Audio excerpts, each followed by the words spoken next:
At exactly 7:45 p.m., the doorbell rang. I remember the time because I had just checked my phone. The caterers were early. That was my first thought. I walked across the marble floor of our foyer, still holding a crystal wine glass in my hand. I opened the door expecting uniformed staff. Instead, my husband stood there. Marco Romano, impeccable as always, tailored navy suit, cold eyes, and beside him stood a trembling teenage girl clutching a small worn suitcase. "And this is the new maid," he said flatly. The girl wouldn't look up. Her dark hair partially hid her face. Something in my chest tightened. When she finally lifted her head, just slightly, the glass slipped from my fingers. It shattered across the floor because she had Marco's eyes, sharp, steel gray, and just below her left ear, the same crescent-shaped birthmark as his mother. My voice didn't come out. It stuck somewhere between disbelief and dread. Marco didn't flinch at the broken glass. He didn't look at me. He simply said, "Have her room prepared," and walked inside as if he had just brought home groceries. I stood frozen in my own doorway. I didn't know it yet, but that was the moment my marriage split in two. Before that doorbell and after. Welcome back to Storyverse Vault, my beautiful, amazing Story Vault family. You all have been so supportive, and I promise to always try my best to give you the best stories, as I learned and improve every day. If this is your first time coming across my video, do comment below where you are watching from. Subscribe and turn on notifications so you never miss a story from our channel. The Romano mansion was known across Milan. 3 floors of glass, steel, and stone.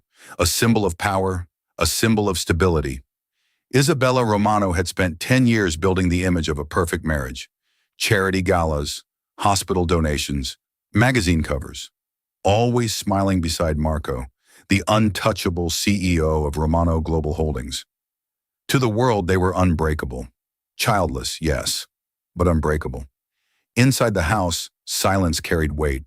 10 years earlier, when Isabella had miscarried at 12 weeks, Marco had been in Zurich closing a merger. He sent flowers. He came home 2 days later.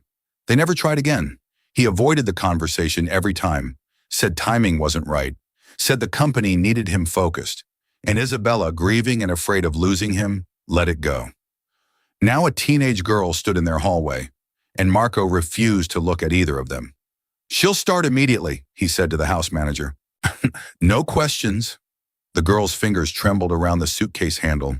Isabella watched closely, watched how Marco's jaw tightened when their eyes accidentally met, watched how he quickly looked away. Something wasn't right, and she could feel it in her bones. Her name was Lena, 16, from what Marco called a rural village outside Florence. "She needs work," he said. "She's grateful." He said it like a transaction, like an acquisition. Lena barely spoke during dinner preparations. She moved quietly through the kitchen, but not like someone unfamiliar with the space. She knew where the extra linens were kept. She knew which cabinet held Marco's preferred espresso cups. Isabella noticed. "Have you worked in houses like this before?" Isabella asked gently. Lena hesitated, then nodded once. Marco answered for her. "She's adaptable." His tone ended the conversation. Later that evening, Isabella passed Marco's private study. The door was slightly open. Inside, Lena stood near his desk. Not cleaning, just standing there, looking at framed photographs, one in particular. Marco's late mother. Marco entered behind her. The girl flinched at the sound of his footsteps. "Ian, you shouldn't be in here," he said low. She immediately lowered her head. "I'm sorry." Isabella stepped away before they noticed her. Her heart was beating too fast. I knew then this wasn't about hiring help. This was about hiding something, and I was the only one in the dark. Over the next few days, Marco's schedule shifted. He came home earlier. He canceled 2 business trips.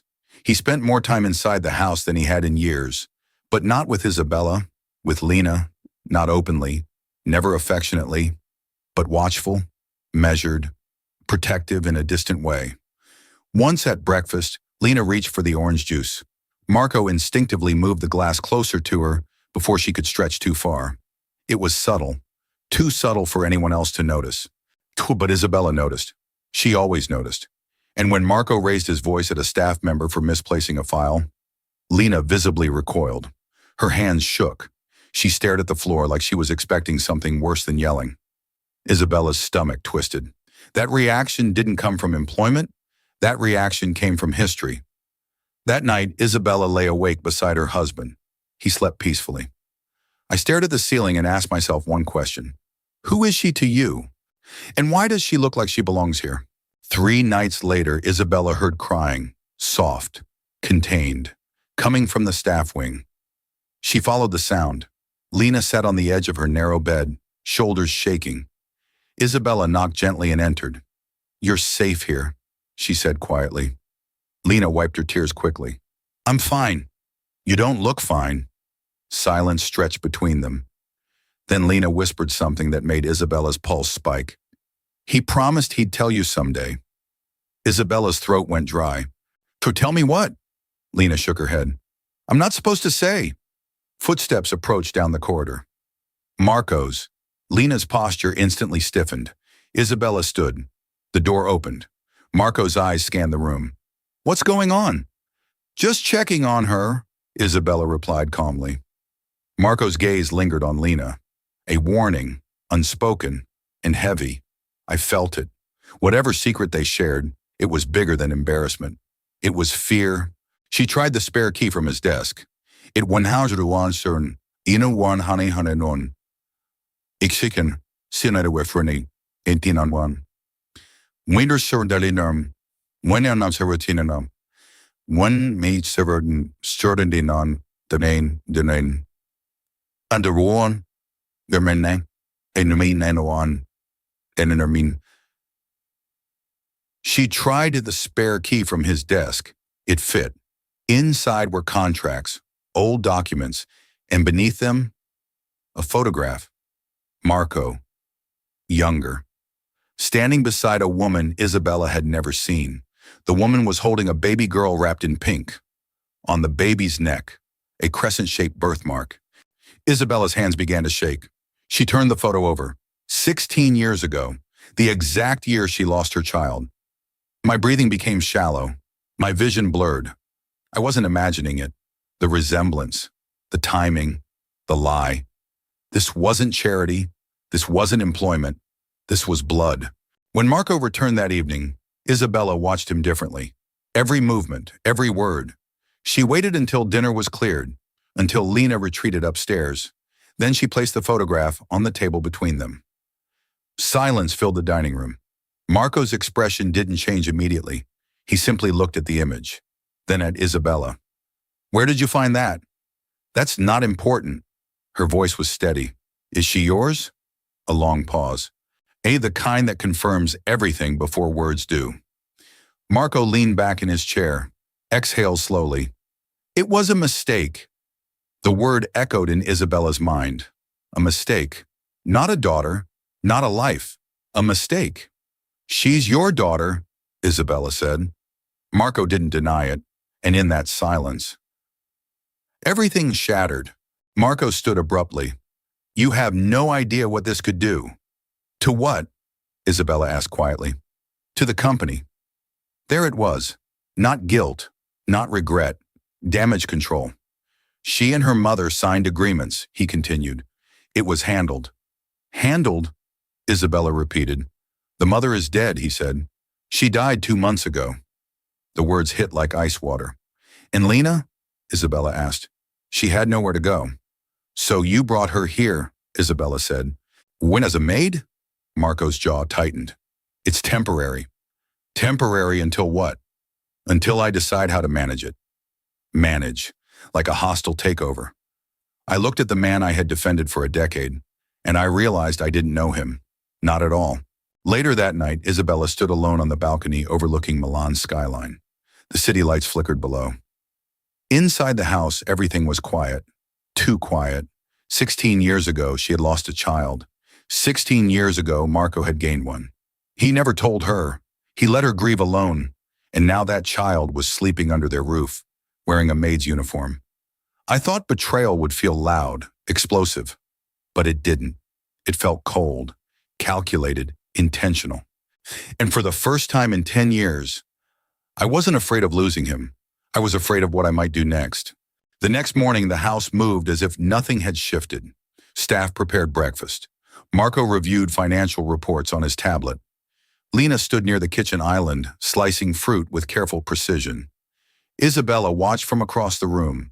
She noticed how Lena avoided direct eye contact with Marco when others were present. But when the staff stepped out briefly, their silence changed. It was charged, shared, dangerous. Isabella approached Lena calmly.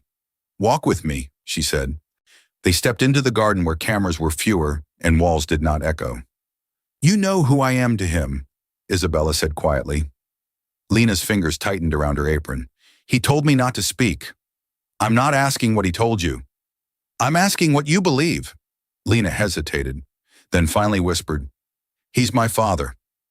The word landed heavily between them. Father, not employer, not guardian. Father. Isabella nodded once. "And does he treat you like one?" Lena's silence answered clearly. Marco left for the office shortly after. His car disappeared beyond the gates. Isabella did not wait. She contacted a private investigator she had once worked with during a charity fraud case. Discreet, efficient, uncompromising. "I need a full history," she said over the phone. 16 to 17 years back. Romantic involvement, financial transfers, legal documents. There was no hesitation on the other end. By evening, the first file arrived digitally. The woman in the photograph had a name, Elena Bianchi, former art student. Dated Marco for less than a year. Relationship ended abruptly when she became pregnant. Bank records showed a large settlement transferred to her shortly before Isabella's miscarriage. A confidentiality agreement was signed, inheritance waived, paternity sealed. Isabella stared at the scanned signature. Marco Romano, firm, confident, calculated. I felt my pulse slow, not from shock anymore, from clarity. When this wasn't panic, this was strategy. 2 days later, the investigator requested an in-person meeting. They met in a quiet underground parking garage beneath a shopping complex. No cameras tied to Romano properties. No familiar faces. "Elena died of illness," he explained. "Cancer, late stage." He handed Isabella a folder. "She struggled financially in the last year." "Why?" Isabella asked. "The payments stopped." Isabella's expression didn't change. "Were stopped when?" 18 months ago. That meant Marco cut off support while Elena was still alive. "She tried to contest the original agreement," the investigator added. "She claimed coercion." Isabella absorbed the words slowly. "Was it valid?" "Parts of it were altered." "Altered how?" "Financial clauses adjusted after signing. Forgery. Deliberate. Criminal." Isabella closed the folder. "Gus and Lena?" "She found the inconsistencies after her mother's death. And she confronted him." Isabella inhaled slowly. "And he brought her here to control the situation. Everything aligned, not compassion, containment." That evening, Isabella invited Lena into the library. No staff present, no interruptions. "You confronted him," Isabella said directly. Lena looked startled. "He told you?" "No." Lena swallowed hard. "I found the original contract. And it wasn't the same as the copy he gave my mother." Her voice shook, but she continued. "There were different numbers, different clauses." "You showed him?" "Yes." "What did he say?" Lena's jaw tightened. "Oh, he said no one would believe me." The room felt smaller. "He said I had no proof." Isabella leaned forward slightly. "Do you?" Lena reached into her pocket. From inside, she pulled a folded document, yellowed, worn. "The original," she said quietly. "I kept it." Isabella examined the paper. Signatures intact, numbers unaltered. This wasn't just leverage. It was exposure. I realized in that moment something simple. Marco hadn't brought Lena home out of guilt. He brought her here to watch her. Marco sensed the shift. He always did. At dinner, he studied Isabella with narrowed eyes. "You've been quiet," he said. "I'm thinking," she replied calmly. "About what?" "Power." He set his fork down. "This isn't a game." "No," Isabella said softly. "It's not." Lena served wine carefully, keeping distance. Marco watched her every movement, not as a father, as a liability. After dinner, he followed Isabella into their bedroom. "What do you want?" he demanded. "The truth is already out," she said evenly. "I want to know how far you were willing to go." He hesitated, then spoke bluntly. "If this becomes public, the board will question my leadership." "They'll question your integrity," she corrected. "They'll use her to destabilize everything." "And what was your solution?" Isabella asked. "Keep her dependent." The honesty was brutal. "Under my supervision." "So she owes you. So she stays silent." I felt something inside me harden. Well, this was not fear speaking, it was ambition. The following afternoon, Isabella reviewed her own share portfolio, Romano Global Holdings. She owned 48%. Marco held 39%. The remaining shares were split among board members and investors. Publicly, Marco was the face. Privately, Isabella was the anchor. She had inherited her stake from her father before marrying Marco. He often forgot that. She contacted her legal advisor. "I want to establish a trust," she said, "for Lina Bianchi." There was silence on the line. "Are you certain?" the advisor asked. "Yes." "How much?" 40% of my shares. That would immediately shift voting dynamics. Marco would lose unilateral control. "Prepare it quietly," she added. "Effective immediately." As she ended the call, she looked at her reflection in the office mirror. I wasn't acting out of revenge. I was correcting an imbalance. He tried to keep her powerless. He forgot who he married. Marco discovered the legal filings sooner than expected. He stormed into her office without knocking. "What have you done?" or he demanded. "Secured her future. You transferred shares." "Yes." "You had no right." "I had every right," she said evenly. "They were mine." His composure cracked. "You're jeopardizing everything." "No," she corrected. "You did that 16 years ago." He paced the room. "If the board finds out." "They will." He stopped moving. "What?" "At the gala." His eyes widened slightly. "You wouldn't." I held his gaze without blinking. "Watch me." The annual Romano Foundation Gala arrived 3 nights later. Press lined the entrance. Investors filled the ballroom. Crystal chandeliers reflected polished reputations. Lina stood upstairs in a simple but elegant navy dress Isabella had chosen. No uniform, no apron, just dignity. "You don't have to do this," Lina whispered. "Yes," Isabella replied. "I do." Marco approached them. "You're making a mistake," he said quietly. Isabella looked at him once. "For years, oh, I protected your image. Tonight, I protect something else." Music swelled downstairs. The host announced Isabella's name. She extended her hand toward Lina. "Walk with me." Lina hesitated only a second, then took it. The ballroom fell silent as Isabella reached the podium. Cameras turned. Marco stood near the stage, jaw rigid. "For 10 years, Isabella began, voice steady, "this foundation has supported families." She paused. "But tonight, I want to acknowledge one." She gestured toward Lina. "This young woman is not a maid." Whispers spread instantly. "She is my husband's daughter." The room froze. Marco's face drained of color. And she will no longer stand in the shadows. Gasps echoed across the hall. "I have established a trust in her name," Isabella continued, "backed by 40% of my personal shares." Silence deepened.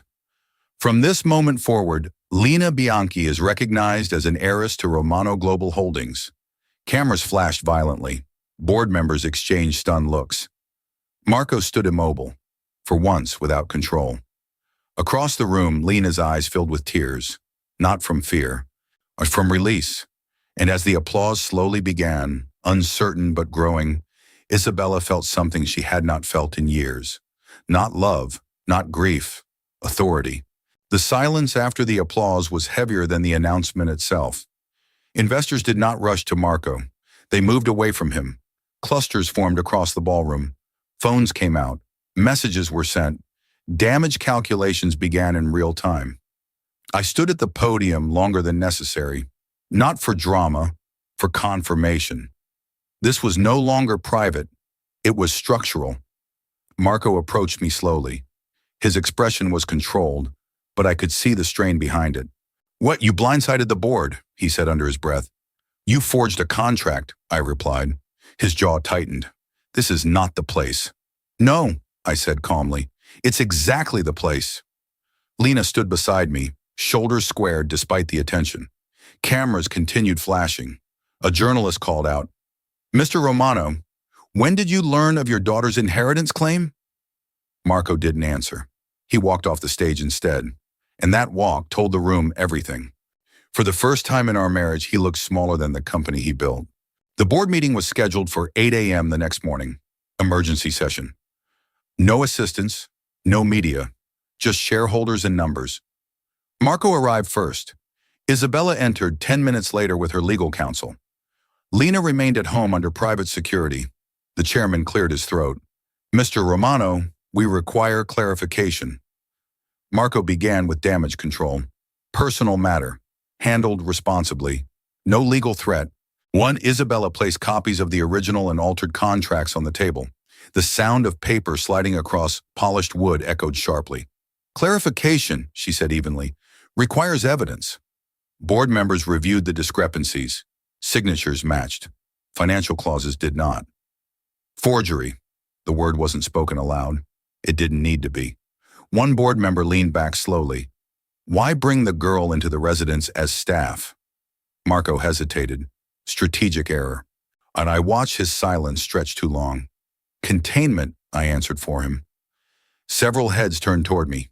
He intended to manage the narrative internally. The chairman folded his hands. "That is not governance." Marco looked at me sharply, but he did not interrupt, because he knew I was right. The vote was not about removal. Not yet. It was about oversight, interim restructuring, ethics review. Marco's executive authority would be temporarily limited pending investigation. He retained his title, but not his freedom. An independent committee would audit past settlements. His compensation package would be frozen, and voting power would now require co-signature from the largest shareholder. Me. When the chairman finalized the resolution, Marco did not argue. When he understood numbers, 48% had become a shield. 40% transferred to Lena shifted long-term alignment. He was still CEO, but not untouchable. As the room emptied, he remained seated. "You've destabilized everything," he said quietly. "No," I replied. "I stabilized it." He looked up at me then, for a brief second, not as a rival, but as a man who had miscalculated. "You could have destroyed me," he said. "I still can," I answered calmly. And that was the truth. News broke before noon. Financial analysts debated the impact. Headlines questioned leadership ethics. But the market did not crash. Romano Global dipped slightly, then stabilized. Investors trusted structure more than personality. That was the difference. At home, Lena sat at the kitchen island, watching the coverage silently. "You didn't have to do all that," she said when Isabella entered. "Yes," Isabella replied. "Quite, I did. I never wanted the company. This isn't about wanting. It's about protection." Lena studied her carefully. "Why are you helping me?" The question lingered. I considered lying. I didn't. "Because someone should have helped you 16 years ago." Lena looked down at her hands. "They said you hated me." "I didn't know you," Isabella said gently. "And now?" Isabella met her eyes. "Now I do." Something shifted in the air. Not maternal. Not yet, but no longer distant. Marco returned home earlier than usual. Security at the gates had doubled. Inside, the atmosphere was controlled but strained. He found Isabella in her private sitting room. "You've made your point," he said. "This isn't a performance," she replied. "You think the board won't revisit removal?" "They might." "And you're prepared for that?" "Yes." He studied her carefully. "You don't intend to divorce me?" It wasn't a question. "No." "Why?" "Because divorce would be an exit. And I wasn't interested in leaving. I was interested in correction." Aloud, she answered differently. "Because this company survives best with both of us." He narrowed his eyes. "And our marriage? That depends on you." For once, he had no strategic reply. Later that night, Marco knocked on Lena's door. He had not done that before. She opened it cautiously. "We need to talk," he said. Isabella observed from the hallway, but did not interfere. Inside the room, Marco remained standing. "I handled things poorly," he began. Lena crossed her arms. "That's one way to say it." His expression tightened briefly. I thought distance was protection. For who? She asked. He had no immediate answer. I did provide financially, he added. You stopped? She replied. Silence. I didn't know she was sick, he said. You never asked. The words hit harder than accusation. Marco exhaled slowly. I can't change the past. No, Lena said quietly, but you can stop pretending I don't exist. That was the first honest exchange between them, unpolished, uncomfortable, necessary. Over the following weeks, structure replaced chaos. The ethics committee completed its preliminary review. Legal exposure existed, but internal resolution prevented external prosecution. Marco retained his position under supervision. Publicly, he issued a statement acknowledging his daughter. Privately, he adjusted. He invited Lena to attend a shareholder luncheon, not as staff, as family. The first time she walked beside him through the company lobby, employees stared. Whispers followed, but no one questioned her presence, because ownership had already spoken. I watched from the mezzanine level as they entered the conference hall together. It wasn't warmth, not yet, but it was recognition, and recognition changes posture. Lena turned 17 in early autumn. Isabella organized a small dinner at home. No press, no investors, just the three of them. A round table replaced the long formal setting. Marco arrived without his phone. That alone was deliberate. During dinner, conversation remained careful, but it existed. Lena spoke about studying economics. Marco listened, asked measured questions, not interrogations. Interest. When the cake arrived, Isabella stepped back slightly. Marco cleared his throat. I should have been there, he said quietly. For birthdays. For school. For everything. Lena studied him carefully. You weren't. No, he admitted. The honesty was raw. No excuses, just acknowledgement. And for the first time, the distance between them narrowed by choice. After dinner, Isabella moved toward the window overlooking the garden. She watched father and daughter speak quietly near the table. Their body language was cautious but no longer hostile. Marco glanced toward Isabella once, not defensively, almost gratefully. I didn't smile. This wasn't forgiveness, it was alignment. The company was stable. Lena was protected. Marco was accountable. Power had shifted, not loudly, but permanently. From behind her, Lena's voice called out, Will you sit with us? Isabella turned. For a moment, she saw what could have been 16 years ago. Not the life she imagined, but one that was real. She walked back to the table and sat. Winter settled over Milan with quiet authority. Inside Romano Global, governance reforms were no longer temporary. They became policy. Dual signature approvals remained in effect. Ethics oversight expanded. Transparency protocols tightened. The board did not reverse them. They institutionalized them. Marco adjusted to the new structure with visible restraint. He attended strategy sessions with measured patience. He consulted Isabella before major decisions, not out of affection, out of necessity.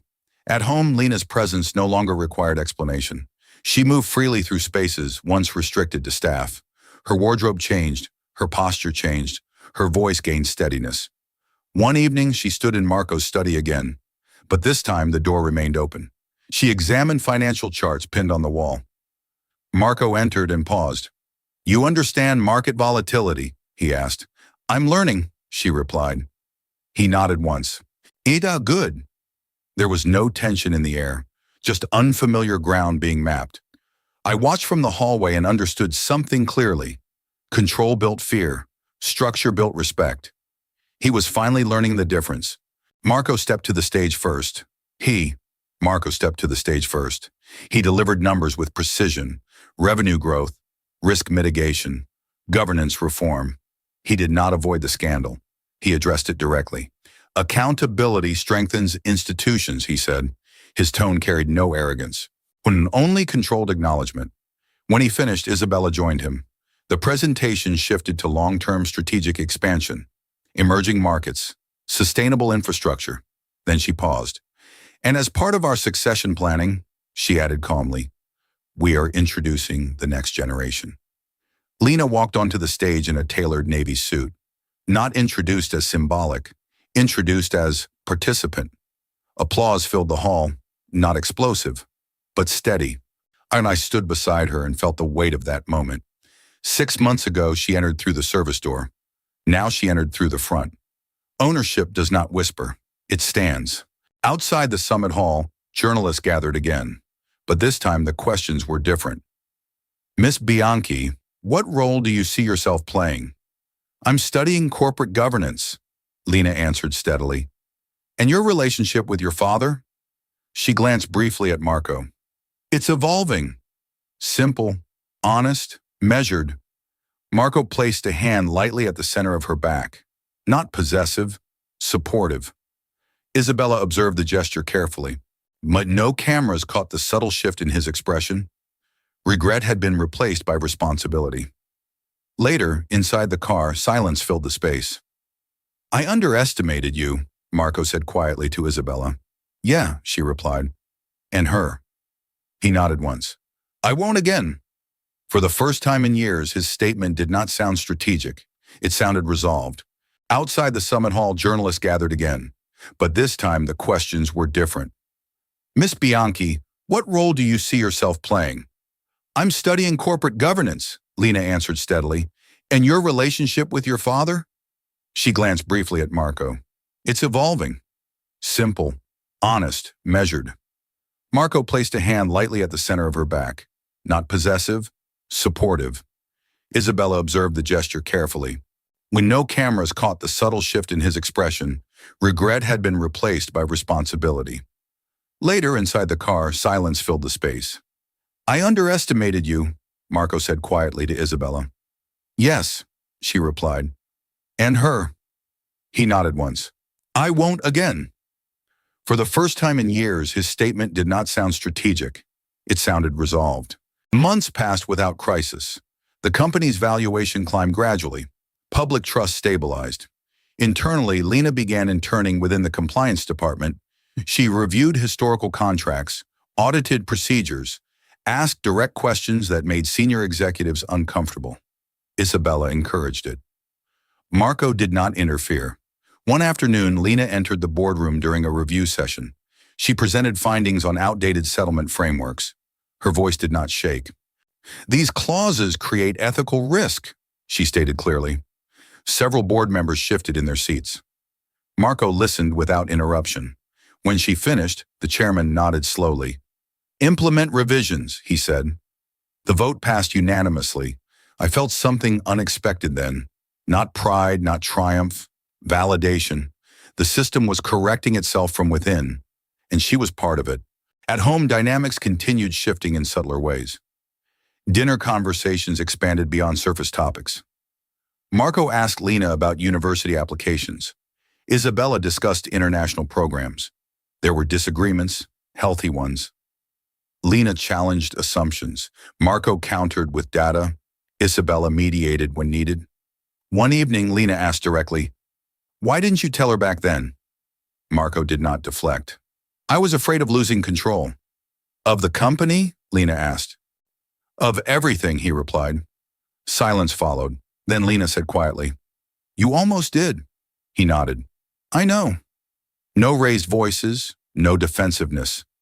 Just acknowledgement. I realized then that forgiveness is not declared.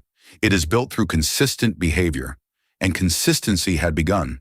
Later that night, after guests departed, the three of them remained in the quiet dining room. Candles burned low. The city shimmered beyond the windows. Marco looked at Isabella. "You could have walked away," he said. "Yeah," she replied. "But you didn't." "No." Lena watched them carefully. "Why?" she asked softly. I answered honestly. "Because leaving would have been easier." "And you chose harder?" Lena asked. "Yes." Marco exhaled slowly. "Ken, I'm grateful you did." Isabella met his gaze without softness, but without hostility. "Don't mistake correction for absolution," she said evenly.